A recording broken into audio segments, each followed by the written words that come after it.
وعلى أهل بيته الطيبين الطاهرين المعصومين الذين أذهب الله عنهم الرجس وطهرهم تطهيرا.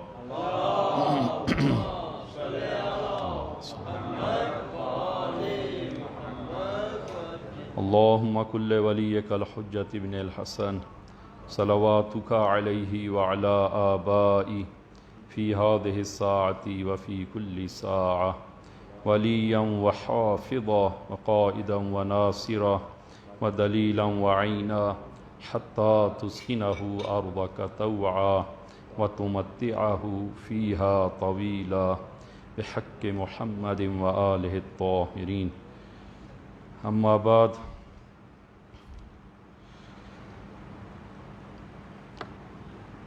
قال الله تبارك وتعالى: الله أخرجكم من بطون أمهاتكم لا تعلمون شيئا وجعل لكم السمع والأبصار والأفئدة لعلكم تشكرون.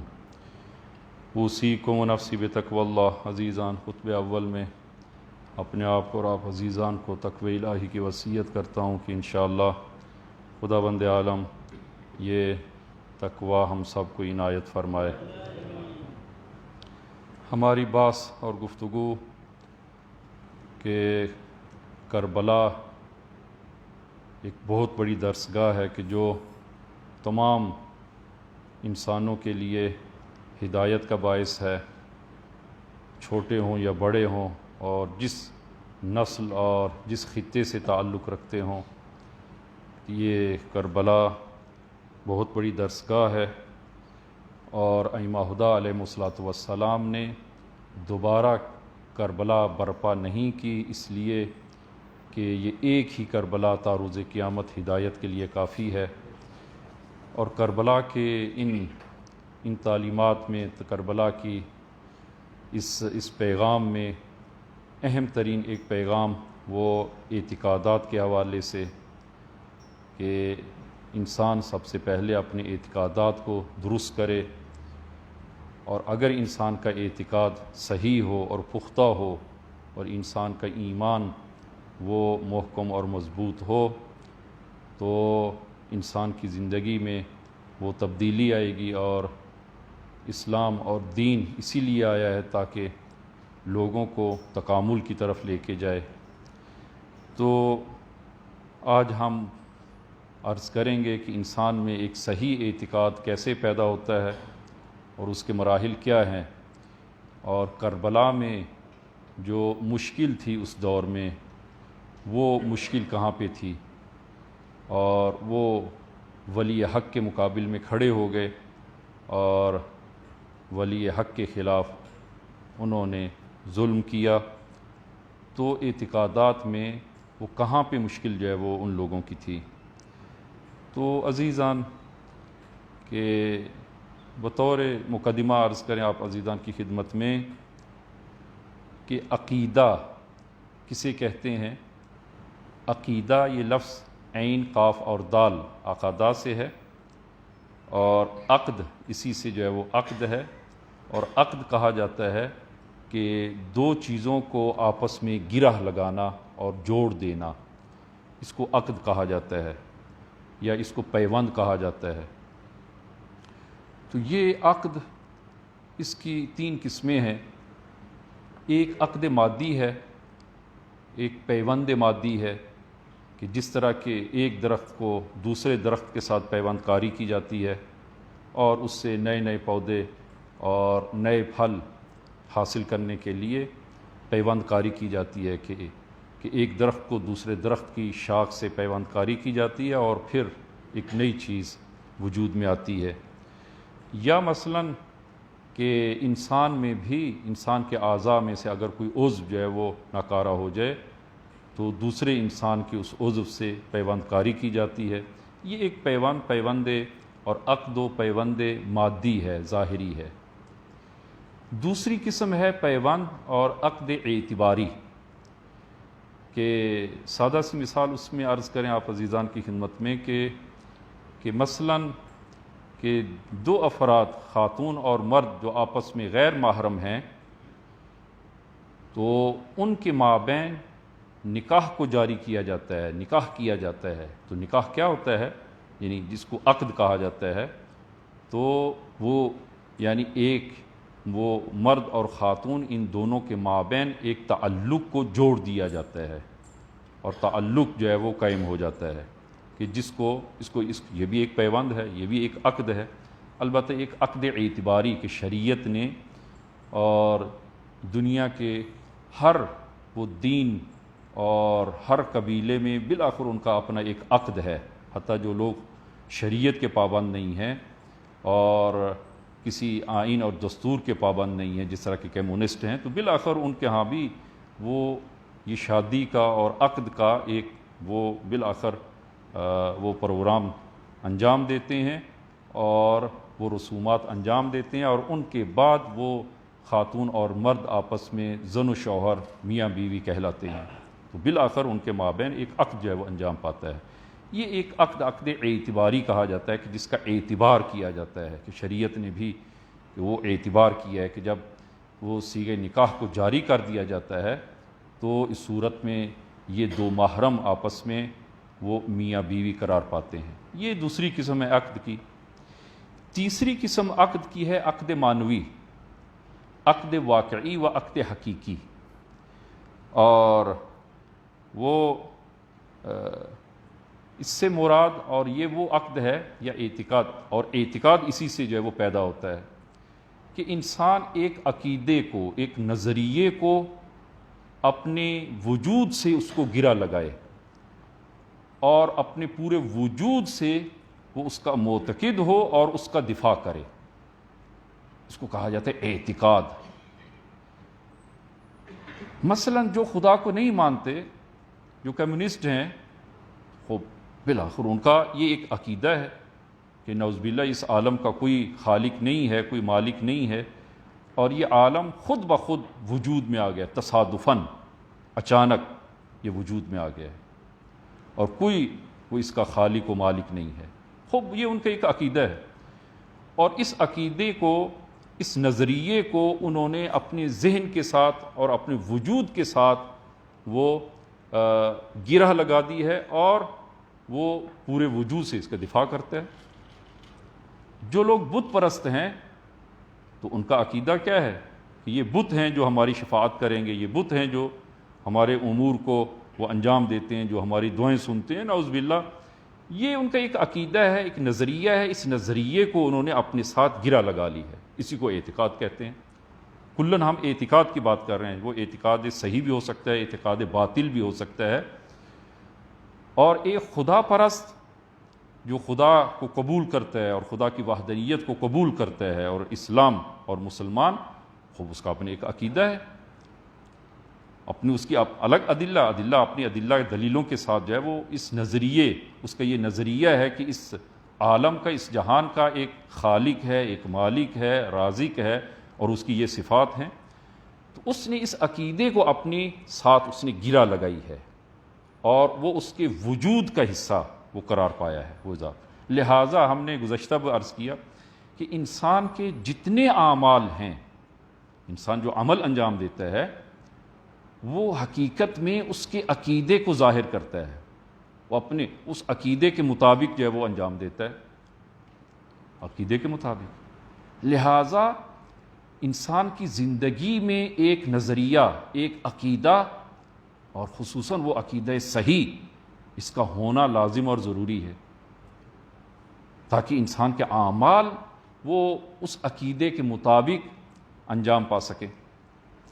لہذا یہ تین قسمیں جو ہیں وہ عقیدے کی ہیں، اور اسلام اور دین اسلام میں بھی وہ اعتقادات ایک وسیع باب ہے، لیکن اعتقادات میں اسلام وہ تقلیدی اعتقاد کو قبول نہیں کرتا، کہ انسان کے جو اعتقادات ہیں وہ خود اپنی اس کی تحقیق کے مطابق ہونی چاہیے، انسان خود تحقیق کرے، اور ہر شخص کے پاس جو ہے وہ دلیل ہونی چاہیے کہ اس جہان کا اگر کوئی خالق ہے تو کیا دلیل ہے۔ اور مقابل میں جو کمیونسٹ ہیں، جو دہری ہیں، جو خدا کے وجود کے منکر ہیں، ان کی دلیلوں کو کیسے رد کیا جا سکے، اور ایک مسلمان جو ہے وہ بالآخر اس کا جو عقیدہ ہے کہ اس جہان کا ایک مالک و خالق ہے، کیا دلیل ہے اس عقیدے کے پیچھے؟ اور ہر شخص کو یہ ان عقائد کا علم ہونا دلیل کے ساتھ وہ ہر شخص کا وظیفہ ہے، اس کو معلوم ہونا چاہیے۔ تقلید یہ جائز نہیں ہے، یہ درست نہیں ہے۔ آپ تقلید کرتے ہیں فروعات میں، اور یہ لازم ہے کہ انسان اگر خود جو ہے وہ اہل تحقیق نہ ہو، قرآن و سنت کو وہ اگر خود نہیں سمجھ سکتا اور وہاں سے احکام کو قرآن اور سنت سے اگر وہ نہیں لے سکتا، خوب صورت میں جو ہے وہ اہل علم کی طرف مراجعہ کرے۔ عقل جو ہے یہ حکم کرتی ہے کہ انسان جاہل عالم کی طرف رجوع کرے، لیکن یہ فروعات میں ہے نہ عقائد میں۔ لہذا قرآن نے کہ سورہ یونس میں آیہ نمبر 78 کہ جب ان مشرکین مکہ کو کہا جاتا ہے کہ تم جو ہے وہ ان بتوں کی پوجا کیوں کرتے ہو کہ جو خود اپنے نفع و نقصان کے مالک نہیں ہے، وہ تمہیں کیسے نفع و نقصان پہنچا سکتے ہیں؟ تو ان کا کہنا یہ تھا کہ وجدنا علیہ آباءنا، ہم نے اپنے آباء و اجداد کو اسی پر پایا ہے، ہمارے آباء و اجداد انہوں نے بھی یہی کام کیا، ہم بھی وہی کام کرتے ہیں۔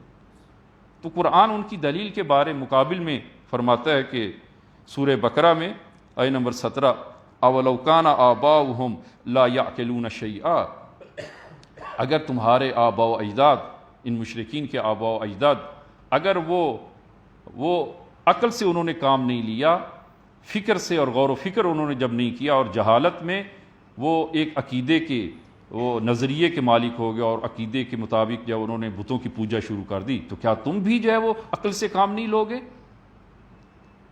بس جو ہے وہ عقائد میں وہ انسان خود کفیل ہو اور خود جو ہے وہ اس کے عقیدے کا وہ دفاع کرے، اور اس کو وہ دلیل کا علم ہونا چاہیے۔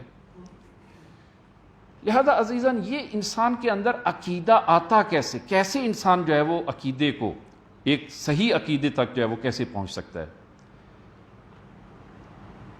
عزیز اس کے تین، سادہ سا میں عرض کروں، اس کے تین مرحلے ہیں، تین مرحلے۔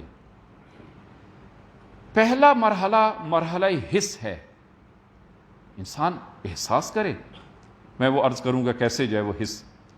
دوسرا مرحلہ تعقل ہے، عقل ہے، اور چوتھی چیز کہ جس کے ذریعے انسان ایک عقیدے کو درک کر سکتا ہے، حاصل کر سکتا ہے اور عقیدے تک پہنچ سکتا ہے، وہ ہے قلب۔ حس، عقل اور قلب، یہ تین مراحل ہیں کہ انسان جو ہے وہ ان کے ذریعے وہ حقیقت تک، ایک عقیدے تک وہ انسان ایک نظریہ جو اختیار کرتا ہے، وہ ان اسباب کے ذریعے، ان چیزوں کے ذریعے پہنچتا ہے۔ آپ ملاحظہ فرمائیں کہ قرآن کریم سورہ نحل آیہ نمبر 78 اللہ اخرجکم من بطون امہاتکم لا تعلمون شیئا، کہ جب تم پیدا ہوئے ہو تو اس وقت جو ہے وہ تم کچھ نہیں جانتے تھے، جاہل تھے، کچھ نہیں جانتے تھے۔ وجعل، خوب اب تم یہ بہت ساری معلومات، ایک عقیدہ، بہت سارے عقائد جو تم نے حاصل کیے ہیں، اور تم حقیقت تک کیسے پہنچ سکتے ہو؟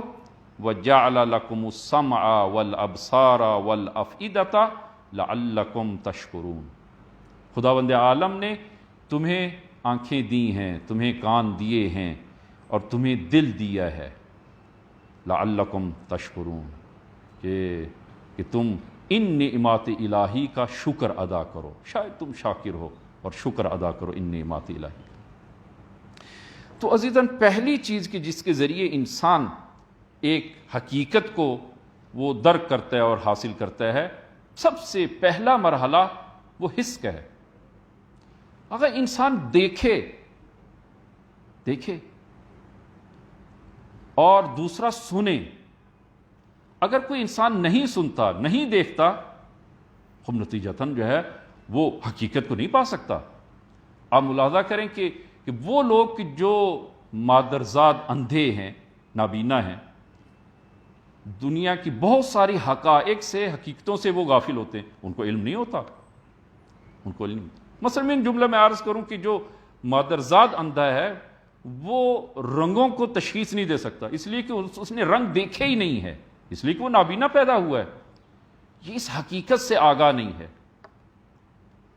اسی طرح جو ہے وہ مختلف چیزوں کی اشکال شکلیں کیسی ہیں اس کو علم نہیں ہے، وہ نہیں معلوم۔ لہذا پہلی چیز جو ہے وہ جس کے ذریعے انسان ایک حقیقت کو وہ پا سکتا ہے، اور پہلا مرحلہ انسان کے وہ ادراکات کا وہ ہے حس، یعنی دیکھے سنیں۔ کربلا میں جو سب سے بڑی مشکل تھی حضرت ابا عبداللہ علیہ الصلوۃ والسلام کے لیے،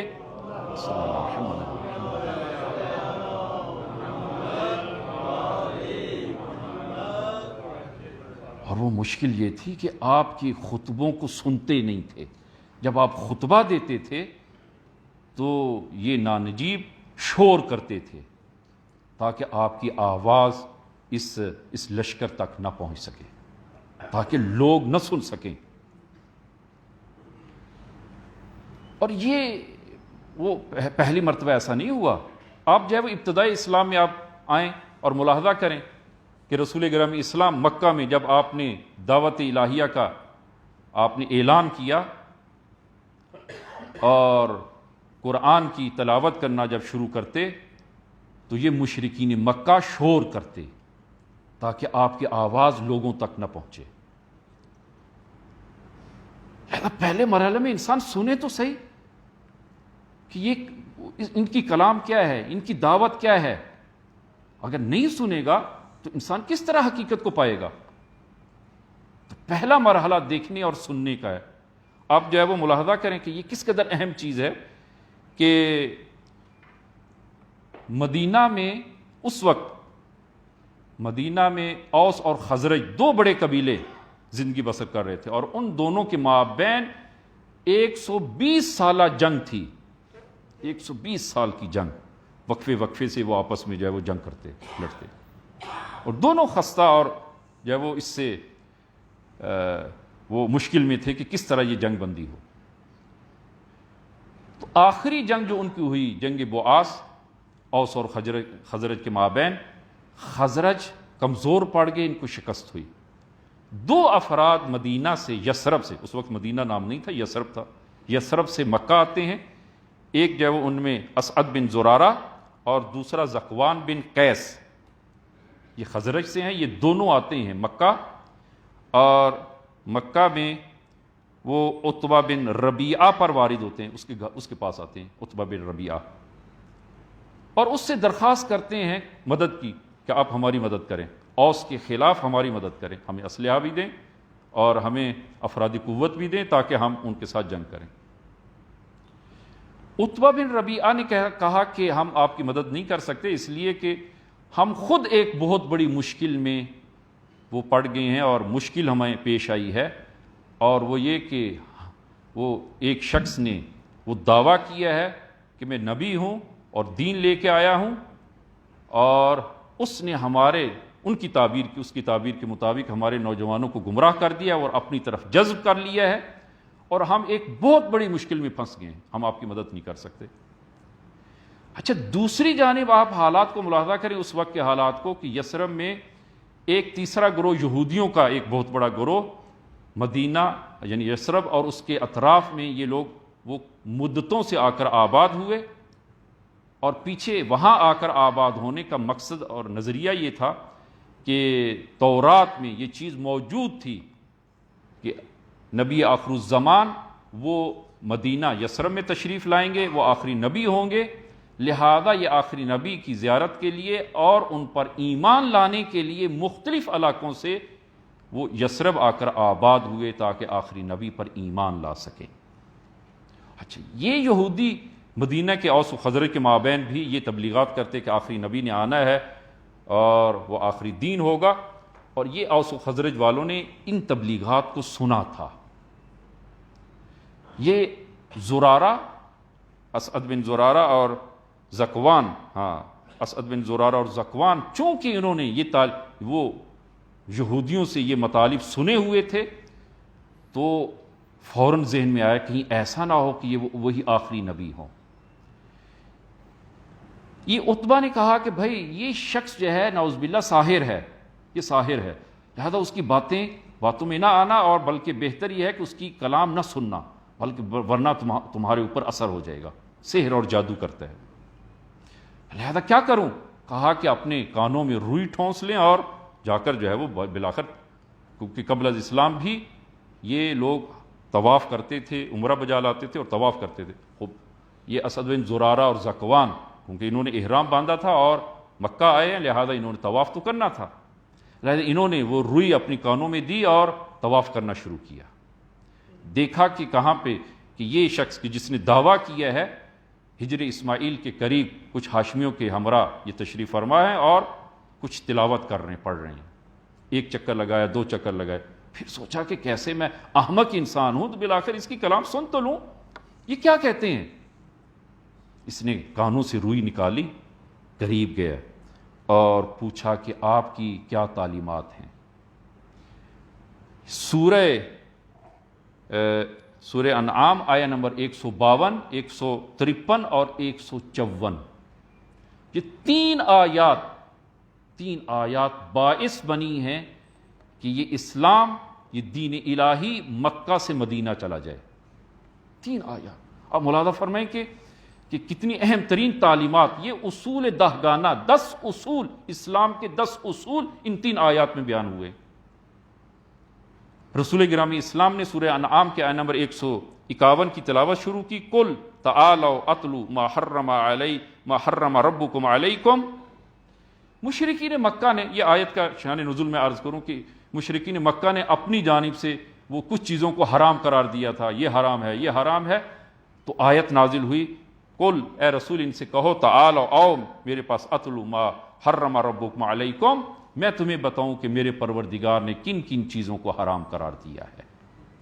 اور یہ 10 اصول قرآن نے اور خداوند عالم نے دین اسلام کے 10 اصولوں کو ان تین آیات میں بیان کیا.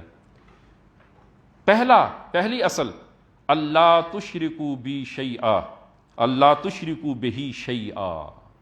پہلی اصل اسلام میں کہ خدا کے ساتھ کسی کو شریک قرار نہ دو، شریک قرار نہ دو. البتہ ابھی کہ بحث جو ہے وہ ہماری شرک میں نہیں ہے، وگرنہ شرک بھی دو طرح کا ہے. شرک جلی، واضح اور آشکار، کہ کوئی انسان کسی بت کی پرستش کرے اور خدا کے علاوہ کسی اور کو جو ہے وہ خالق و مالک قرار دے. شرک جلی، واضح شرک، کہ جس کی خداوند عالم نے کہ کسی صورت میں یہ شرک معاف نہیں ہوگا، یہ شرک. دوسرا شرک خفی ہے، شرک خفی. اور یہ بحث ہونا ضروری ہے کہ انسان وہ توحید عملی میں، کہ انسان توحید ذاتی و توحید افعالی و توحید عملی، مقام عمل میں بھی انسان موحد ہو. مقام عمل میں موحد ہونا چاہیے، اور اگر موحد نہیں ہوگا اس کے عمل میں شرک ہوگا. شرک ہو. فرمایا کہ پہلی اصل، اللہ تشرکوا بہ شیئا، وہ خدا کے ساتھ کسی کو شریک قرار نہ دو. دوسری اصل، وبالوالدین احسانا، والدین کے ساتھ احسان کریں، نیکی کریں. تیسری اصل، ولا تقتلوا اولادکم من املاق، کہ فقر و تنگ دستی کی وجہ سے اپنی اولاد کو قتل نہ کرو. کہ پہلے میں نے عرض کیا تھا کہ مشرکین مکہ فقط بیٹیوں کو زندہ درگور نہیں کرتے تھے، بیٹیوں کو بھی کرتے تھے. بعض حتیٰ اپنی اولاد، بیٹا ہو یا بیٹی ہو، زندہ درگور کر دیتے تھے کہ ہم ان کو کیسے پالیں گے، کیسے کھلائیں گے. فرمایا کہ لا تقتلوا اولادکم من املاق نحن نرزقکم وایاہم، ہم ہیں جو تمہیں بھی رزق دیتے ہیں اور تمہاری اولاد کے رزق کے ہم وارث ہیں. ہم ہیں کہ جو رزق دیتے ہیں تمہیں بھی اور ان کو بھی. تو اولاد کو وہ فقر و تنگ دستی کی وجہ سے کیوں وہ زندہ درگور کرتے ہو، ان کو قتل نہ کرو. یہ تین. چوتھی اصل، ولا تقربوا الفواحش ما ظہر منها وما بطن، فواحش کے نزدیک نہ جاؤ. فواحش یعنی وہ برائی کے نزدیک نہ جاؤ، وہ برائی کی جو ظاہر و آشکار ہے اور وہ برائی جو پنہان ہے. فرمایا کہ برائی کے نزدیک نہ جاؤ اور اپنے آپ کو پاکیزہ رکھو. یہ پانچویں اصل، ولا تقتلوا النفس التي حرم اللہ الا بالحق. اور پھر پانچویں اصل فرمائی کہ کسی کا ناحق قتل نہ کرو، کسی کا ناحق قتل نہ کرو. اور پھر فرمایا ذالکم وصاکم بہ لعلکم تعقلون، کہ یہ چیزیں خداوند عالم تمہیں وصیت کرتا ہے کہ تاکہ تم تعقل سے کام لو، کہ وہ اس نقطے کو میں انشاءاللہ آخر میں عرض کرتا ہوں۔ یہ 5 چھٹی اصل اسلام میں فرمایا وَلَا تَقْرَبُوا مَالَ الْيَتِيمِ إِلَّا بِالَّتِي هِيَ أَحْسَنُ حَتَّى يَبْلُغَ أَشُدَّهُ، کہ مال یتیم کو ناحق نہ کھاؤ، مال یتیم، لا تقربوا مال الیتیم، مال یتیم میں تصرف نہ کرو، الا باللتی ہی احسن، ہاں ایسا کام مال یتیم میں ایسا تصرف اور ایسا کام کہ جو اس کی مصلحت میں ہو، اس کے فائدے میں ہو، یتیم کے فائدے میں ہو، ہاں ایسا کام کرو جو یتیم کے فائدے میں ہے، لیکن یتیم کے مال کو نہ کھاؤ۔ یہ چھٹی۔ 7ویں اصل اوفوا الکیل والمیزان بالقسط، عادلانہ ناپ تول کرو، ناپ تول میں عادلانہ وہ عدالت سے کام لو۔ اور 8ویں اصل جو ہے وہ فرمائی کہ وَإِذَا قُلْتُمْ فَعْدِلُوا وَلَوْ كَانَ ذَا قُرْبَى، جب تم شہادت دیتے ہو، گواہی دیتے ہو، تو یہ گواہی عادلانہ گواہی ہونی چاہیے، اگرچہ یہ گواہی تمہارے کسی قریبی رشتہ دار کے خلاف ہی کیوں نہ ہو۔ ہمیشہ حق پر مبنی گواہی دیں، یہ نہ کہیں کہ یہ میرا رشتہ دار ہے، میرا عزیز ہے، اور لہذا وہاں پر وہ جھوٹی گواہی جو ہے وہ دی جائے۔ فرمایا کہ فَعْدِلُوا اِذَا قُلْتُمْ فَعْدِلُوا وَلَوْ ذَا قُرْبَى۔ اور 9ویں اصل وَبِعَہْدِ اللَّهِ أَوْفُوا، اور عہد الہی کو پورا کرو، جو خدا کے ساتھ عہد کیا ہے۔ البتہ یہ وہ قابل بحث ہے، یہ مطلب کہ عہد الہی ہے کیا، کہ وہ اجمالاً عرض کروں کہ وہ عہد الہی جو عالم ذر میں انسان نے خدا کے ساتھ کیا ہے، یا بعض فقہا کہ خداوند عالم نے انسان کی ذات میں کچھ چیزیں قرار دی ہیں۔ وَحَبَّبَ إِلَيْكُمُ الْإِيمَانَ، خداوند عالم نے ایمان کو انسان کے لیے پسندیدہ قرار دیا، اس کی ذات میں قرار دیا ہے۔ یہ عہد الہی، اس کو پورا کرو۔ اور آخر میں فرمایا کہ ذالکم وصاکم بہ لعلکم تذکرون، کہ یہ وہ وصیت ہے خداوند عالم کی کہ شاید جو ہے وہ تم اس سے وہ تذکر لو۔ اور اگلی آیت میں آیت نمبر وہ 153 میں فرمایا کہ آخری اور 10ویں وہ اصل ان ھذا صراطی مستقیما، یہ مستقیم راستہ ہے، راہ مستقیم یہی ہے، راہ مستقیم یہی ہے۔ ولا فاتبعوا، اسی راہ مستقیم کی اتباع کریں، ولا تتبعوا السبل فتفرق بکم عن سبیلہ، کہ گمراہ راستوں کو اختیار نہ کرو اور دوسرے راستوں کی اتباع نہ کرو، تم راہ حق سے وہ منحرف ہو جاؤ گے۔ ذالکم وصاکم بہ لعلکم تعقلون، ہاں لعلکم تتقون، یہ خداوند عالم کی وصیت ہے کہ شاید تم تقوی تک پہنچ۔ یہ 10 اصول ان 3 آیات میں وہ ذکر ہوئے ہیں، اور جب یہ تعلیمات کو سنا اسعد بن زرارہ نے اور زکوان نے، جب یہ سنا، کہا کہ یہ تعلیمات تو وہ بلند اور آسمانی تعلیمات ہیں، آسمانی تعلیمات ہیں۔ فوراً اس نے ایمان لایا اور شہادتین کہی، فوراً ایمان لیا، زکوان بھی مسلمان ہو گئے۔ اور پھر وصیت وہ عرض کرتے ہیں یا رسول اللہ آپ ہمیں ایک وہ معلم دیں کہ جو مدینہ میں آ کر ہمیں تعلیم دے۔ تو آپ نے ایک معلم جو ہے وہ مدینہ روانہ کیا، اور یہاں سے اسلام کی مدینہ میں وارد ہوتا ہے اور ابتدا ہوتی ہے اسلام۔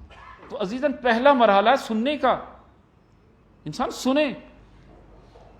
اگر انسان نہیں سنتا، نہیں دیکھتا، وہ حق تک نہیں پہنچ سکتا۔ لہذا اسی بنا پر جو ہے وہ اسلام نے، قرآن نے انسان کے جو حواس خمسہ ہیں، یہ حواس جو انسان کو دیے، دیکھنے کی طاقت دی ہے، سننے کی دی ہے، خصوصاً یہ 2 اہم چیزیں جو دیکھنے اور سننے کی، اس کی بہت زیادہ تاکید کی ہے۔ اور یہی آیہ مبارکہ جو ہم نے ابتدا میں تلاوت کی ہے کہ اللہ اخرجکم من بطون امہاتکم لا تعلمون شیئا، کہ جب تم پیدا ہوئے اس وقت تم کچھ نہیں جانتے تھے۔ وَجَعَلَ لَكُمُ السَّمْعَ وَالْأَبْصَارَ وَالْأَفْئِدَةَ، ہم نے 3 بڑی نعمتیں تمہیں عنایت کی ہیں، علم و آگہی کے لیے، 3 بڑی نعمتیں عنایت کی ہیں، جو ہے وہ ایک آنکھ، کان اور یہ دل دی ہے۔ انسان بچہ جب متولد ہوتا ہے تو کیا وہ دن اور رات کی اس کو شناخت ہے؟ نہیں ہے۔ اپنے والدین کی شناخت ہے؟ نہیں ہے۔ ان چیزوں کی طرف وہ شناخت اس کو کیسے جو ہے وہ شناخت ہوتی ہے؟ ایسا ایسا جب حواس کے ذریعے بچہ دیکھتا ہے، سنتا ہے، ایسا ایسا اس میں وہ علم و آگہی آنا شروع ہوتی ہے۔ لہذا قرآن میں سورہ آراف آیہ نمبر 179 میں ارشاد خداوندی ہوتا ہے کہ وَلَقَدْ زَرَعْنَا لِجَهَنَّمَ كَثِيرًا مِنَ الْجِنِّ وَالْإِنسِ، کہ بہت سارے جن و انس میں انسان اور جن ایسے ہیں کہ جو جہنم کے لیے خلق ہوئے ہیں، وہ جہنمی ہیں، اکثریت جو ہے وہ جہنمی ہے۔ خوب ان کا قصور کیا ہے؟ جہنمی ہونے کی وجہ کیا ہے؟ تو قرآن فرماتا ہے کہ خداوند عالم کے لَهُمْ قُلُوبٌ لَا يَفْقَهُونَ بِهَا، ہم نے ان کو دل دیا لیکن تفقہ نہیں کیا، غور و فکر نہیں کی۔ اور وَلَهُمْ أَعْيُنٌ لَا يُبْصِرُونَ بِهَا، ہم نے ان کو آنکھیں دیں لیکن انہوں نے حق و حقیقت کو نہیں دیکھا، حق و حقیقت کو نہیں دیکھا۔ حق و حقیقت کو دیکھ کر بھی آنکھیں انہوں نے موند لی، اپنے آپ کو اندھا بنا لیا، اندھا بنا لیا۔ اور پھر فرمایا کہ وَلَهُمْ آذَانٌ لَا يَسْمَعُونَ بِهَا، ہم نے ان کو کان دیے تاکہ یہ حق تک پہنچ سکیں، لیکن لا يسمعون بها، انہوں نے حق کی آواز سنی نہیں، سنی انسنی کر دی، سنی انسنی کر دی۔ کربلا میں یہی مشکل تھی، یہی مشکل تھی۔ وہ حق کو دیکھ رہے ہیں لیکن اندیکھی کی۔ کیا ان لوگوں کو علم نہیں تھا کہ جن کے ساتھ یعنی جنگ کر رہے ہیں وہ فرزند رسول خدا ہیں؟ اس روئے زمین پر تنہا جو فرزند رسول خدا ہے وہی ہیں۔ نہیں دیکھ رہے تھے حق کو؟ کیا حق کی آواز کو نہیں سن رہے تھے؟ سنی انسنی کر دی۔ تو فرمایا کہ جب ہم نے دل دیا، غور و فکر نہیں کی، آنکھیں دی، حقیقت کو نہیں دیکھا، کان دیے، وہ حق کی آواز کو نہیں سنا، فرمایا کہ اولئک کالانعام بل ہم اضل، یہ چوپائے ہیں بلکہ چوپایوں سے بدتر ہیں۔ لہذا آپ ملاحظہ کریں کربلا میں وہ درس جو ہم عرض کر رہے ہیں کہ جناب زہیر بن قین کہ خود حضرت ابو عبداللہ نے بہت سارے خطبے دیے، جناب زہیر گئے ہیں، ان کے ساتھ گفتگو اور کلام کی ہے، اسی طرح جناب حبیب گئے ہیں، کلام کی ہے، ان سے گفتگو کی ہے۔ جناب زہیر جاتے ہیں اور ان سے گفتگو اور وہ کلام کرتے ہیں کہ تم جنگ کیوں کر رہے ہو؟ تو شمر نے جواب میں کچھ کہا، تو جناب زہیر بن قین کہتے ہیں کہ میں تم سے مخاطب نہیں ہوں، میں انسانوں سے مخاطب ہوں، تم انسان نہیں ہو۔ اور واقعی حقیقت یہی ہے، تم انسان نہیں ہو اور میں انسانوں سے مخاطب ہوں، انسانوں سے مخاطب۔ اولئک کالانعام بل ہم اضل، یہ وہ کہ یہ چوپایوں کی مانند ہیں اور ان سے بھی بدتر ہیں۔ لہذا انسان میں سب سے پہلے کسی چیز کو درک کرنے سمجھنے کا سب سے پہلا مرحلہ ہے، وہ مرحلہ وہ حس ہے، آنکھیں اور کان ہیں۔ انسان آنکھیں اور کان کھلا رکھے، حقیقت کو دیکھے۔ اچھا، اس حس کا کام جو ہے وہ یہ ہے کہ اگر یہ حس انسان کو معلومات دیتی ہے، اس سے بھی اس طرح زیادہ کام نہیں ہے حس کا۔ آنکھیں ایک چیز کو دیکھتی ہیں یا ایک مطلب کو پڑھتی ہیں اور اس کا علم یعنی وہ انسان وہ یہ معلومات عقل کو تھماتی ہے، یہ حس عقل۔ اور پھر جو ہے وہ عقل کا کام دوسرے مرحلے میں عقل کا کام ہے ان معلومات کا تجزیہ و تحلیل کرنا، یہ عقل کا کام ہے۔ لہذا پہلے مرحلے میں حس، آنکھیں اور کان صحیح دیکھیں، صحیح سنیں تاکہ صحیح معلومات عقل تک پہنچے۔ لہذا آپ اسی طرح آپ آج کی زبان میں جو ہے وہ اگر ہم بولیں اور کہیں کہ تو ایک کمپیوٹر ہے، آپ جب تک جو ہے وہ معلومات اس میں فیڈ نہیں کریں گے تو وہ کیسے تجزیہ و تحلیل کرے گا؟ نہیں کرے گا۔ پہلے آپ اس کو ایک وہ پروگرام دیں، اس میں وہ معلومات فیڈ کریں اور اس کے بعد آپ یوں کہیں کہ وہ اس میں تجزیہ و تحلیل کرے گا اور ایک نتیجہ آپ کو جو ہے وہ سامنے دے گا۔ لہذا حس کا کام ہے ان معلومات کو دینا، عقل کو پہنچانا، عقل کو صحیح معلومات عقل تک پہنچیں، پھر عقل صحیح طریقے سے اس کا تجزیہ و تحلیل کرے۔ ممکن ہے کہ صحیح معلومات عقل تک پہنچائی جائیں لیکن عقل مریض ہو، عقل بیمار ہو، عقل پہ پردہ آیا ہو، اور اس صورت میں وہ صحیح نتیجہ نہیں دے گی، صحیح تجزیہ و تحلیل نہیں کرے گی۔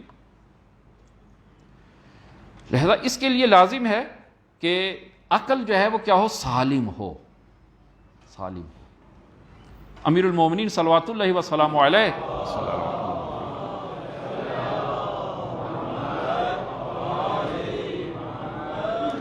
فرماتے ہیں وَمَنْ عَشِقَ شَيْئًا أَعْشَى بَصَرَهُ وَأَمْرَضَ قَلْبَهُ فَهُوَ يَنْظُرُ بِعَيْنٍ غَيْرِ صَحِيحَةٍ وَيَسْمَعُ بِأُذُنٍ غَيْرِ سَمِيعَةٍ۔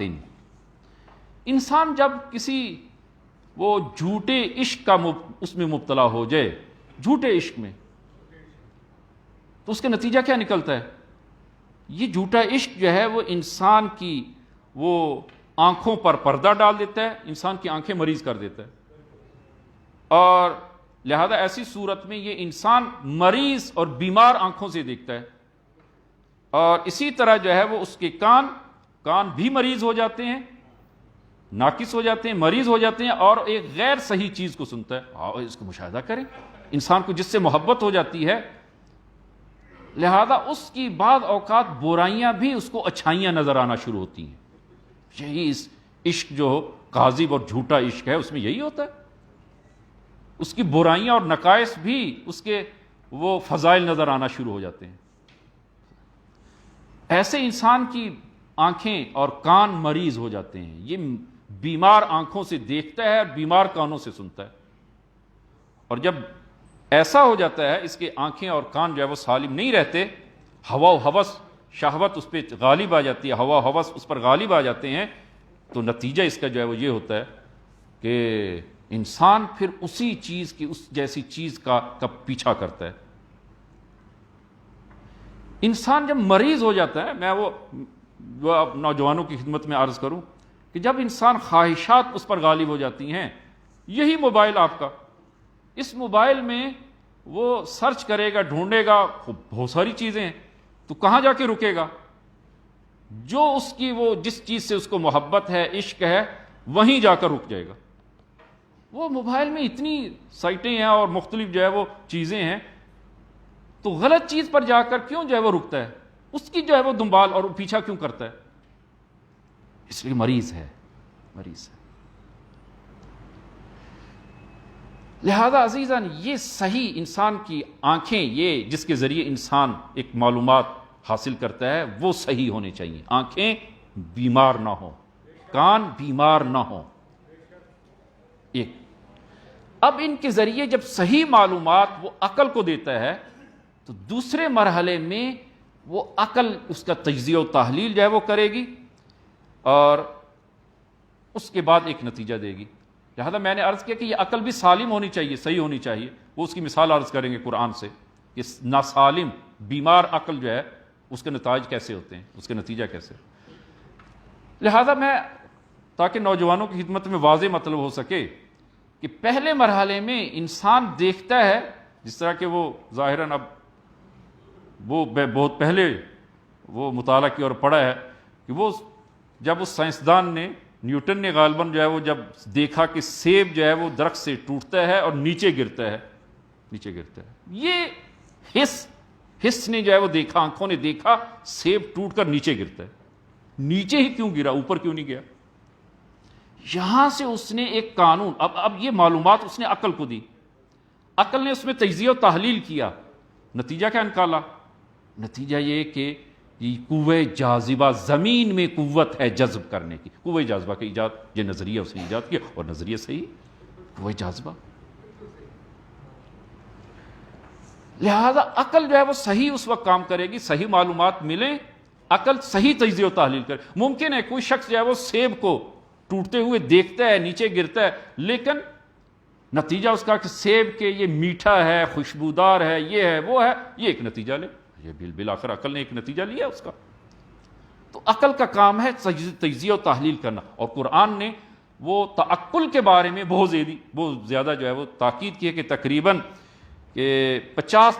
50 مرتبہ قرآن میں عقل کا ذکر ہوا ہے. لہذا وہ میں نے جو 10 وہ عرض کیے ہیں آپ عزیزان کی خدمت میں، وہ اصول دہگانہ کہ جو رسول گرامی اسلام نے وہ ان 3 آیات میں آپ نے بیان فرمائے، اور اس میں ان تینوں آیات کے آخر میں آپ ملاحظہ فرمائیں انہی چیزوں کی طرف اشارہ ہے کہ پہلی جو ہے وہ آیت میں کیا فرمایا کہ ذالکم وصاکم بہی لعلکم تعقلون، دیکھو اور عقل سے کام لو، تعقل کرو، غور و فکر کرو.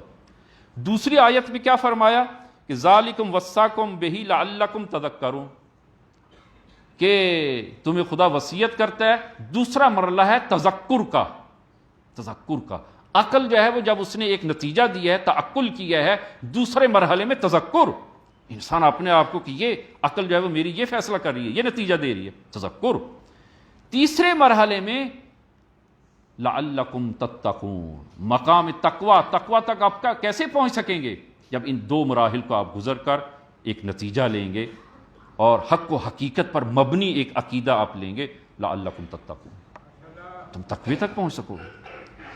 لہذا عزیزان عقل جو ہے وہ صحیح و سالم ہونی چاہیے تاکہ ان معلومات کے مابین تجزیہ و تحلیل کرے اور ایک صحیح عقیدہ آپ لے. اب قرآن کو آپ آئیں ملاحظہ کریں کہ ولید مشرکین مکہ میں سے، معروف ہے یہ قصہ، اور کہ خداوند عالم نے قرآن میں ذکر ہوا ہے سورہ مدثر میں آیہ نمبر 12 سے 14 تک جو ہے وہ ذکر کیا ہے، اس کو قرآن نے اس واقعے کو ذکر کیا. خداوند عالم فرماتا ہے کہ ہم نے ولید کو بہت ساری نعمات دی، تمام نعمات جو اس وقت جو ہے وہ ہو سکتی تھی، وہ تمام نعمات اس کو جو ہے وہ دی. بہت سارا مال دیا، 10 کڑیل جوان بیٹے عنایت کیے، 10 جو ہر وقت آمادہ ہیں باپ کے ساتھ. اچھا، اور جو صحیح و سالم و تندرست، یہ 10 بیٹے عنایت کی، کیونکہ عربوں میں جو ہے وہ بیٹوں کا اور زیادہ بیٹوں کا ہونا وہ قوت کی علامت ہوتی تھی، انسان کے قوی ہونے کی. آج کل بھی یہی ہے، جس کے خاندان میں جو ہے وہ جوان زیادہ ہیں اور زیادہ ہے، وہ اپنے آپ کو بڑا قوی سمجھتا ہے. اچھا، ارشاد ہوتا ہے وَجَعَلْتُ لَهُ مَالًا مَمْدُودًا، کہ ہم نے اسے وسیع مال دیا. وَبَنِينَا شُهُودًا، اور اس کو جو ہے وہ جوان بیٹے دیے. وَمَحَّدْتُ لَهُ تَمْهِيدًا، اور جو وسائل اور امکانات ہو سکتے تھے وہ ہم نے سب دیے اس کو. اچھا، دینے کے بعد اب جو ہے وہ جب دعوت اسلام ہوئی، رسول گرامی اسلام نے دعوت دی، توحید کی دعوت دی، تو اس نے کیا کیا؟ اِنَّهُ فَكَّرَ وَقَدَّرَ. اب دیکھیں معلومات، اب کہ دین اور اسلام اور توحید، اس کی دعوت جب اس کے سامنے آئی، اس نے سننے کے بعد اب عقل کا کام ہے کہ اس میں تجزیہ و تحلیل کرنا. اس نے کیا تجزیہ و تحلیل کیا؟ اِنَّهُ فَكَّرَ وَقَدَّرَ. اس نے جو ہے وہ بیٹھا، سوچا، اور سوچ کر ایک عقیدہ بنایا، اس نے ایک نظریہ بنایا. خداوند عالم فرماتا ہے فَقُتِلَ كَيْفَ قَدَّرَ ثُمَّ قُتِلَ كَيْفَ قَدَّرَ. اور قرآن کی بہت کم موارد میں ایسے ہے کہ جہاں پر قرآن نے قتلا یعنی مرد آباد، یعنی آپ ہماری تعبیر میں جو ہے وہ کہ موت ہو، اس کے لیے موت ہو، قرآن نے بہت کم لوگوں کے لیے یہ تعبیر اختیار کی ہے. تبت یدا، یا تو ابو لہب کے بارے میں تبت یدا، اس کے ہاتھ ٹوٹ جائیں. اس ولید کے بارے میں آیا کہ قتلا کیف فقتل کیف قدر، کہ موت ہو اس کی، مرد آباد، کہ کس طرح اس نے ایک مطلب آمادہ کیا اور جو ہے وہ، اور اس شیطانی نظریے کو کس طرح اس نے آمادہ کیا اور لوگوں میں پھیلایا. اچھا، اس نے کیا کہا؟ یہ تمام چیزیں دیکھنے کے بعد، غور و فکر اس نے کرنے کے بعد، عقل جب مریض ہو تو یہ نتیجہ نکلتا ہے کہ قتل فکیف قدر ثم قتل کیف قدر ان ھذا، یہ نظریہ اس نے جو ہے وہ دیا. اور کہا مشرکین مکہ کو، کیونکہ مشرکین مکہ اس کی بات سنتے تھے، اور وہ مشرکین مکہ میں ایک عاقل انسان جو ہے وہ شمار کیا جاتا تھا. یہ عاقل انسان ہے، لوگ اس کی بات پہ وہ دھیان دیتے تھے، سنتے تھے، اثر لیتے تھے اس کا. تو اس نے یہ تمام چیزیں دیکھنے کے بعد کیا کہا؟ ان ھذا لسحر یؤثر، کہا کہ یہ جادو ہے اور رسول خدا جادوگر ہے. یہ نتیجہ. لہذا عزیزان کہ انسان صحیح غور و فکر کرے، خواہشات کو ایک طرف رکھ کر، ہوا و ہوس کو ایک طرف رکھ کر انسان صحیح طور پر غور و فکر کرے، عقل سے کام لے. تجزیہ و تحلیل جو کرتا ہے وہ صحیح ایک تجزیہ و تحلیل ان تمام چیزوں سے بالائے طاق رکھ کر جو ہے وہ انسان غور و فکر کرے. اور یہ عقل انسان کے لیے نہایت اہم ہے. قرآن میں جو بار بار تعقل کا ذکر ہوتا ہے کہ عقل سے کام لیں، عقل سے کام لیں. انسان غور و فکر صحیح سے غور و فکر کرے، صحیح ایک نتیجہ تاکہ مل سکے انسان کو. آپ اس قصے کو جب وہ ملاحظہ فرمائیں کہ مامون الرشید کہ امام مرزا علیہ الصلوۃ والسلام صلی اللہ علیہ محمد جو قاتل امام ہے، لیکن کچھ خصوصیات تھیں اس میں. اہل علم تھا، علمی محافل جو ہے وہ منعقد کرتا تھا. البتہ امام کے دور میں بھی اغراض اس کی وہ کچھ اور ہوں، لیکن جو ہے وہ امام کی موجودگی میں امام کے بعد بھی خوب علمی محافل جو ہے وہ منعقد کرتا. اسی طرح اس نے ایک محفل منعقد کی، ایک مسئلہ علمی مسئلہ اس میں جو ہے وہ کیا کہ اس کا حل کیا ہے اور اس کا جواب دیں. مختلف علماء نے جواب دیا، کوئی قانع کنندہ جواب نہیں تھا. ان حاضرین میں سے ایک جوان، لاغر قسم کا جوان، اور بدن پر بوسیدہ اور پرانے کپڑے، اور دروازے کے قریب بیٹھا. اس نے جب اس کی باری آئی اس نے اس علمی مسئلے کا جواب دیا، اور جواب واقعاً قانع کنندہ، ایک حل شدہ جواب جس کو قبول کیا جا سکے. جواب دیا، مامور خوش ہوا، کہا کہ ذرا آگے آ جاؤ. یہ وہ دروازے سے آگے آگے. پھر دوسرا مسئلہ بیان ہوا، پھر اس جوان نے ایک بہت اچھا اور علمی جواب دیا. یہ مامون خوش ہوا، کہا کہ اور قریب آ جاؤ. تیسرا سوال کیا، پھر اس نے جواب دیا، کہا کہ تم میرے ساتھ آ کر بیٹھو. ساتھ بٹھایا. محفل ختم ہوئی، دسترخوان بچھا، کھانے میں من جملہ چیزوں میں سے وہ ام الفساد، وہ مادہ فساد، ام الفساد نام نہیں لینا چاہتا، وہ دسترخوان پہ موجود ہے. مامون نے اس جوان کو کہا کہ یہ پیو. جوان کا جواب سنیں گے اس نے کیا کہا؟ کہا کہ مامون، کہ جو چیز مجھے اس دروازے سے اٹھا کر تمہاری بغل میں جو چیز لے کر آئی ہے وہ عقل ہے، وہ عقل ہے.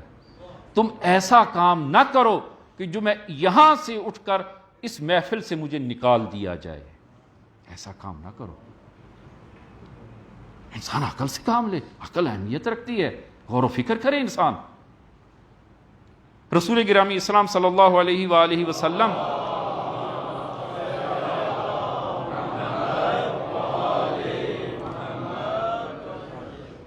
ایک اصحاب کے ساتھ تشریف فرما ہے. ایک مریض انسان، دیوانہ انسان کوئی گزرتا ہے. اصحاب جو ہیں وہ مسکرائے اور کہا یا رسول اللہ کہ یہ جوان جو ہے وہ یہ دیوانہ ہے، یہ عقل نہیں رکھتا. تو رسول خدا نے فرمایا کہ نہ، یہ مریض ہے، یہ مریض ہے، بے عقل نہیں ہے، مریض ہے. تو فرمایا کہ میں تمہیں بتاؤں بے عقل کون ہے، یعنی وہ مجنون کون ہے، دیوانہ کون ہے، بے عقل کون ہے؟ یہ مریض ہے. بے عقل کون ہے؟ فرمایا کہ وہ کہ جس کو خداوند عالم نے عقل دی ہے، فکر دی ہے، لیکن وہ خداوند عالم وہ فہم و ادراک سے کام نہ لے، غور و فکر نہ کرے. بے عقل انسان یہ ہے جس کو خدا نے عقل دی ہے لیکن عقل سے کام نہیں لیتا اور ان نعمات الہی کو گناہ میں صرف کرتا ہے. فرمایا بے عقل انسان یہ ہے، یہ نعمات الہی جو دی ہیں خداوند عالم نے ان کو گناہ میں صرف کرے، گناہ میں استعمال کرے. بے عقل یہ ہے، یہ بے عقل نہیں ہے، یہ مریض ہے. لہذا اگر عزیز کسی کے پاس اگر پیسہ نہ ہو تو اس سے سوال نہیں کیا جائے گا کہ مثلا جو ہے تم نے پیسہ کہاں خرچ کیا. پیسہ تھا ہی نہیں کہ خرچ کہاں کرتے. سوال اس سے ہی ہوگا کہ جس کے پاس مال تھا اس سے سوال کیا جائے گا تم نے مال کہاں سے لیا، کہاں خرچ کیا. جس کے پاس عقل نہیں ہے اس سے سوال بھی نہیں ہوگا قیامت کے دن. اور جس کو خداوند عالم نے عقل و فکر دی ہے، سوال اسی سے ہوگا، سوال اسی سے ہوگا قیامت کے دن۔ ہر انسان سے اس کے عقل کے مطابق سوال و جواب جو اس سے ہوں گے۔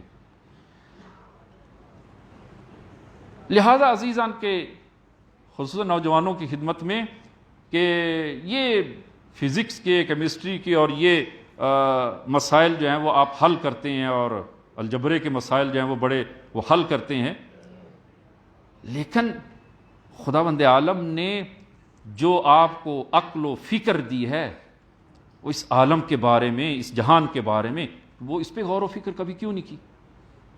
کیوں نہیں کبھی غور و فکر کی؟ انسان جو ہے وہ غور و فکر جو ہے وہ کیوں نہیں جو ہے وہ کرتا؟ لہٰذا انسان جو ہے وہ عزیزان غور و فکر سے جو ہے وہ کام لے، اور وہ وقت نہیں ہے کہ میں بیشتر جو ہے وہ عرض کروں۔ آخری نقطہ جو ہے وہ اس میں وہ عرض کروں کہ چند لوگ، چند جوان ایک وزن کو اٹھانے کا مقابلہ کر رہے ہیں، وزن کو اٹھانے کا۔ رسول گرامی اسلام پہنچتے ہیں، عرض کرتے ہیں یا رسول اللہ کہ دیکھیں یہ جوان کس قدر جو ہے وہ قوی ہے، اتنا بڑا پتھر جو ہے اس نے اٹھایا ہے۔ فرمایا کہ ہاں، لیکن میں تمہیں بتاؤں کہ قدرت واقعی واقعاً طاقتور انسان کون ہے؟ کہ فرمایا کہ جو اپنی خواہشات پر غالب آ جائے، جو انسان وہ گالی سنے لیکن تحمل سے کام لے، تحمل سے کام لے، اور گالی عقل و خرد سے کام لے۔ گالی کا جواب گالی سے دینا یہ عقل نہیں ہے، یہ عقل نہیں ہے۔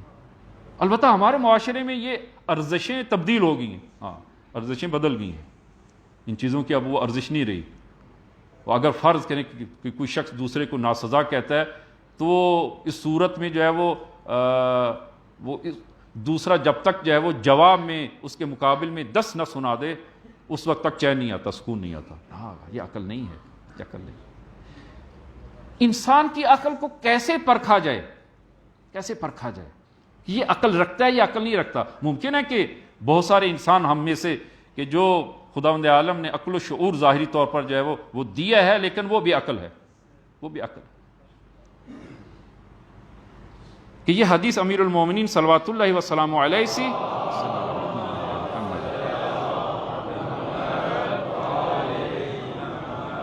اس حدیث کو انشاءاللہ دوسرے خطبے میں عرض کرتے ہیں کہ عقل کو کیسے جو ہے وہ پہچانا جائے، اور انسان اپنی عقل کا امتحان لینا چاہے تو کیسے جو ہے وہ انسان جو ہے وہ اپنی عقل کا امتحان جو ہے وہ لے سکتا ہے، تاکہ جو ہے وہ دیکھے اس کی عقل صحیح و سالم ہے یا نہیں ہے۔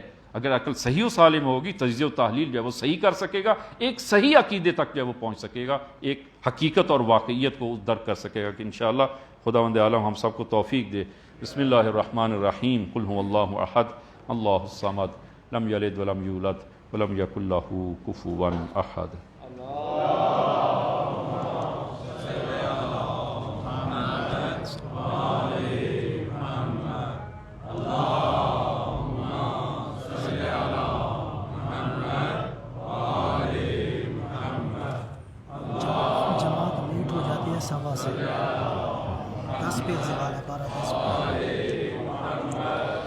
بسم اللہ الرحمن الرحیم۔ الحمد للہ رب العالمین، والصلاة والسلام علی محمد وآلہ الطیبین الطاہرین المعصومین۔ اللہم صل علی محمد المصطفیٰ، اللہم صل علی علی المرتضیٰ، اللہم صل علی فاطمة الزہراء، اللہم صل علی الحسن المجتبیٰ، اللہم صل علی الحسین شہید بکربلا، اللہم صل علی علی ابن الحسین، اللہم صل علی محمد ابن علی، اللہم صل علی جعفر ابن محمد، اللہم صل علی موسیٰ بن جعفر، اللہم صل علی علی ابن موسیٰ الرضا، اللہم صل علی محمد ابن علی، اللہم صل علی علی ابن محمد، اللہم صل علی الحسن ابن علی، اللہم صل علی القائم المہدی، اللہم صل علی محمد وآل محمد وعجل فرجہم وسہل مخرجہم۔ اوصیکم ونفسی بتقوی اللہ۔ عزیزان، خطبہ دوم میں بھی اپنے آپ کو اور آپ عزیزان کو تقوی الہی کی وصیت کرتا ہوں کہ انشاءاللہ خداوند عالم یہ تقوی ہم سب کو عنایت فرمائے۔ نہایت اختصار سے کہ امیر المومنین فرماتے ہیں کہ ستۃ تختبر بہا عقول الناس، 6 چیزیں ایسی ہیں کہ جس کے ذریعے لوگوں کی عقلوں کو پہچانا جا سکتا ہے، امتحان لیا جا سکتا ہے، پرکھا جا سکتا ہے۔ کہ میں وہ ایک فہرست آپ عزیزان کی خدمت میں عرض کروں۔ پہلی چیز فرمائے الحلم عند الغضب، انسان جب غضبناک ہو تو دیکھیں کہ وہ حلیم اور بردبار ہے یا نہیں. کہیں ایسا تو نہیں ہے کہ انسان آپے سے باہر ہو جائے. بہت سارے ایسے لوگ جو ہیں وہ متدین ہیں، نمازی ہیں، مسجدی ہیں اور وہ عزادار ہیں، لیکن جو ہے وہ جب غضب کی حالت میں تو ایسے شخص سے جو ہے وہ ایسی زبان جو ہے وہ اس کی کھلتی ہے کہ انسان جو ہے وہ توبہ کرتا ہے کہ یہ متدین کہ غضب کے عالم میں اس کی زبان سے ایسے ایسے کلمات جو ہیں وہ ظاہر ہوں، ایسے ایسے افعال اس سے جو ہے وہ صادر ہوں. لہذا غضب کے وقت جو ہے وہ انسان کی عقل کو پہچانا جا سکتا ہے کہ کتنی عقل کا مالک ہے. غضب کے وقت جو ہے وہ انسان حلم و بردباری سے کام لے، عقل سے کام لے، حلم و بردباری اختیار کرے. اور دوسری چیز جو ہے وہ کہ والصبر عند الرہب، کہ جب حوادث و مشکلات، مصائب و مشکلات انسان کو پیش آتے ہیں تو والصبر، صبر سے کام لے، صبر کرے. یہ عقل کی علامت ہے. تیسری چیز والقصد عند الرغب، کہ جب انسان وہ کسی چیز میں رغبت زیادہ ہو، مائل ہو اور اس میں وہ اس کی من پسند ہو تو پھر جو ہے وہ انسان اس میں میانہ روی سے کام لے. عزیزان، نوجوانوں کی خصوصاً خدمت میں کہ آج کل جو ہے وہ موبائل اور نیٹ اور ہر چیزیں ہر ایک کے پاس جو موجود ہے جی بابا. اور بہت سارے تو ایسے ہیں کہ جو ان کا ہم و غم یہی ہے، ہاں رغبت، بہت زیادہ تمایل ایک چیز کی طرف. لیکن عزیزاً وہ اقتصاد سے، میانہ روی سے کام لے، میانہ روی سے کام لے اپنی زندگی کے باقی امور جو ہے وہ تاکہ وہ بھی انجام دے سکے. اور خصوصاً آج کل گھروں میں وہ ایسا ہوتا ہے. دیکھیے طلاق جو ہے وہ ایک تو طلاق فزیکی ہے، انسان جو ہے وہ طلاق واقع ہوتی ہے اور میاں بیوی ایک دوسرے سے جدا ہو جاتے ہیں. بعض طلاقیں اکثر خاندانوں میں، گھروں میں طلاقیں اخلاقی طلاقیں ہیں، میاں بیوی ہیں لیکن اخلاقاً ایک دوسرے سے جدا ہیں. کیسے جی؟ کیسے؟ میاں گھر پہ آتا ہے، موبائل بیٹھا اس میں، موبائل میں. بیوی جو ہے کام کاج سے فارغ ہے، موبائل. دونوں گھر میں ایک ہی کمرے میں، دونوں اپنے اپنے موبائل پہ. اسی طرح اولاد ہے، باپ والدین ہے، اولاد ہے، اولاد خود ہر بچے کے ہاتھ میں ہے، وہ ادھر مصروف ہے، والدین اپنے جو اس میں مصروف ہیں. ایک دوسرے کے ساتھ گفتگو کرنے کا، ایک دوسرے کے ساتھ جو ہے وہ مکالمہ کرنے کا اصل نہیں، فرصت نہیں ہے، فرصت نہیں. میانہ روی سے کام لے. والقصد عند الرغب. اور چوتھی چیز وتقوی اللہ علی کل حال، ہر حال میں تقوی الہی، تقوی الہی عقل کی علامت. اور پانچویں چیز وہ حسن المدارات، لوگوں کے ساتھ وہ مہربانی اور وہ خوشی کے ساتھ وہ پیش آئے، اچھے لب و لہجے کے ساتھ پیش آئے، یہ عاقل انسان. اور چھٹی چیز فرمایا وقلۃ الممارات، عاقل انسان جہلا کے ساتھ الجھتا نہیں ہے، جدل و بحث نہیں کرتا. قلت الممارات، ممارات یعنی کسی دوسرے کے ساتھ جو ہے وہ جدل کرنا، مناظرہ کرنا اور بحث و گفتگو جو ہے وہ بیہودہ وہ آپس میں جو ہے وہ فرمایا نا. عاقل انسان فرمایا وقلت الممارات، عاقل انسان کبھی بھی دوسرے کے ساتھ جدل سے کام نہیں لے گا، جدل نہ کیا جائے. ہاں اپنی ایک بات، اپنا نظریہ، اپنی بات دوسرے کو دلیل کے ساتھ بیان کریں. خوب اگر جو ہے وہ قبول نہیں کرتا خوب، لیکن اس کے ساتھ جو ہے وہ جدل نہ کیا جائے، نزاع نہ کیا جائے. عاقل انسان یہ 6 علامات امیر المومنین صلوات اللہ وسلام علیہ.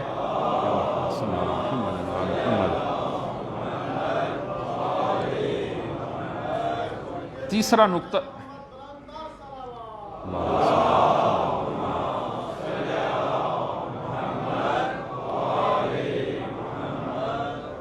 تیسرا نقطہ وہ انشاءاللہ آئندہ ہم بیان کریں گے کہ تیسرے مرحلے میں انسان ایک صحیح عقیدے کو وہ حس کام کرے، صحیح عقل صحیح و سالم ہو اور صحیح تجزیہ و تحلیل کرے. اور تیسرے مرحلے میں کہ جو عقل نے صحیح تجزیہ و تحلیل کیا ہے، قلب، احساسات اور قلب وہ اس پہ آگے خاضع ہو جائے. وہ انشاءاللہ کہ تیسرا مرحلہ قلب کا ہے کہ ممکن ہے کہ کربلا میں وہ سب سے بڑی مشکل پہلی کہ وہ نہ سنتے تھے اور نہ ہی حق کو دیکھ رہے تھے. دوسرا کہ جنہوں نے سنا اور وہ دیکھا لیکن ان کی عقل ناقص اور مریض تھی، ان کی عقل خواہشات اور اس کے نیچے دب گئی تھی، جس طرح کہ آپ عمر سعد کے آپ وہ تاریخ میں اور کربلا میں آپ ملاحظہ کریں کہ جب جو ہے وہ کہا کہ تم جانتے ہو، حضرت ابا عبداللہ نے جب خطبہ دیا تو کہا جانتے ہو، حضرت ابا عبداللہ کہا کہ میں آپ کی وہ حرمت کا سے آگاہ ہوں، جانتا ہوں۔ خب جب حضرت ابا عبداللہ کی حرمت سے آگاہ ہے یہ عمر سعد، پھر اس نے یہ کام کیوں کیا؟ خواہشات، عقل کے اوپر وہ خواہشات آئی۔ جب امام نے وہ کہا کہ تم میرے ساتھ جنگ کیوں کرتے ہو، کہا کہ وہ مجھے اتنا جو ہے وہ مال ملے گا، فرمایا کہ میں تمہیں اتنے باغ دیتا ہوں۔ کہا کہ میرا گھر بار جو ہے وہ تباہ کر دیں گے اگر میں نے جنگ نہ کی، فرمایا میں تمہیں جو ہے وہ فلاں جگہ پہ اچھا گھر جو ہے وہ دیتا ہوں۔ مجھے مار دیں گے، فرمایا کہ تمہیں تمہاری جان کی ضمانت میں دیتا ہوں۔ جب یہ سب چیزیں ہوگی پھر کیوں جنگ کر رہے ہو؟ کہا وہی شہر رے گندم، وہ شہر رے کی گندم جو ہے وہ مجھے اکسا رہی ہے۔ فرمایا کہ خدا حضرت ابا عبداللہ نے وہاں پر اس کے لیے نفرین کی، فرمایا کہ تمہیں شہر رے کی گندم نصیب نہ ہو۔ جانتا تھا خواہشات غالب آئیں، اور یہ عزیزان عقل پر جب خواہشات ہوا ہوس انسان پر غالب آ جائے، عقل صحیح تجزیہ و تحلیل نہیں کر سکتی۔ اور کربلا میں یہی تھا، اور آج بھی یہی ہے، آج بھی یہی ہو رہا ہے کہ انشاءاللہ خداوند عالم ہمیں صحیح وہ اس دین اسلام میں ایک صحیح عقیدہ اور راسخ عقیدہ اور محکم اور پختہ عقیدہ خدا و رسول اور اہل بیت پر وہ عنایت فرمائے تاکہ ہم دنیا و آخرت میں کامیاب ہو سکیں۔ خدایا بحق امام زمان کے ظہور میں تعجیل فرما، اور ہم سب کو ان کے یار و انصار میں محشور فرما۔ خدایا بحق زہرا، بحق امیر المومنین، ہم سب کو امیر المومنین، ہم سب کو ہماری نسلوں کو تا روز قیامت مخلص ترین امیر المومنین کی شیعیان میں سے قرار دے۔ خدایا بحق زہرا دین و دنیا میں کامیاب اور موفق فرما۔